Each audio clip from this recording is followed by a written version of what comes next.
সারোয়ারে কায়নাত দুজাহানের সম্রাট রাসূল সাল্লাল্লাহু আলাইহি ওয়াসাল্লাম অতি শৈশবকাল থেকেই একান্তভাবে পাক পবিত্র থাকতেন। হযরত হালিমা রাদিয়াল্লাহু তাআলা আনহু বর্ণনা করেছেন, তিনি কখনোই শিশু মুহাম্মদ সাল্লাল্লাহু আলাইহি ওয়াসাল্লামকে উলঙ্গ অবস্থায় রাখতে পারতেন না। এরূপ করলেই তিনি চিৎকার করে কাটাতেন। যতক্ষণ না পর্যন্ত তার শরীরের উপর চাদর টেনে দেওয়া না হতো ততক্ষণ তিনি ক্রন্দন থামাতেন না। সুতরাং সর্ব অবস্থায় পাক পবিত্র থাকা তার পক্ষে অস্বাভাবিক কিছু নয়। 2 বছর লালন পালনের পর হালিমা শিশু মুহাম্মদকে আমিনার কাছে ফিরিয়ে দেন, কিন্তু এরপরই মক্কায় মহামারী দেখা দেয় এবং শিশু মুহাম্মদকে হালিমার কাছে ফিরিয়ে দেওয়া হয়। এরপরই ঘটে একটি অলৌকিক ঘটনা।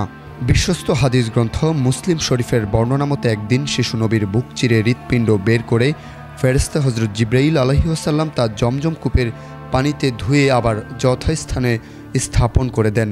এর মাধ্যমে মুহাম্মদ সাল্লাল্লাহু আলাইহি ওয়াসাল্লামের দেহ থেকে অপবিত্র সবকিছু ধুয়ে ফেলা হয়েছিল। ইবনে খালদুনের বর্ণনা মতে তার অন্তরে নূর ভরে দেওয়া হয়। ব্যাপারটি ছিল এই যে মুহাম্মদ সাল্লাল্লাহু আলাইহি ওয়াসাল্লাম অন্যান্য সাথীদের সাথে চারণভূমিতে খেলছিলেন। এমন সময় জিবরাইল ফেরেশতা এসে দূরে নিয়ে বুক চিরে ফেললেন।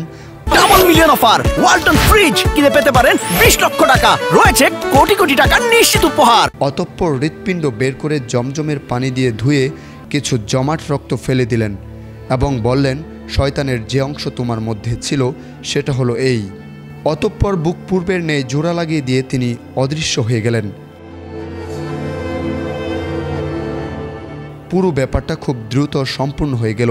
সাথী বাচ্চারা ছুটে গিয়ে হালিমাকে খবর দিলেন যে শিশু মুহাম্মদ নিহত হয়েছেন। তিনি ছুটে এসে দেখলেন যে মুহাম্মদ সাল্লাল্লাহু আলাইহি সাল্লাম মলিন মুখে দাঁড়িয়ে আছেন। এরপর 10 বছর বয়সে মরুভূমিতে থাকা অবস্থায় দ্বিতীয়বারের মতো তার বক্ষ বিদীর্ণ করা হয়। প্রথম 13 বছরের মধ্যে 2 বার তার বক্ষ বিদীর্ণ করা হয়। পরে নবুয়তের পর আরও 2 বার বক্ষ বিদীর্ণ হয়। এই অলৌকিক ঘটনার পর হালিমা রাদিয়াল্লাহু তাআলা আনহা মুহাম্মদ সাল্লাল্লাহু আলাইহি ওয়াসাল্লামকে মা আমিনার কাছে ফিরিয়ে দেন।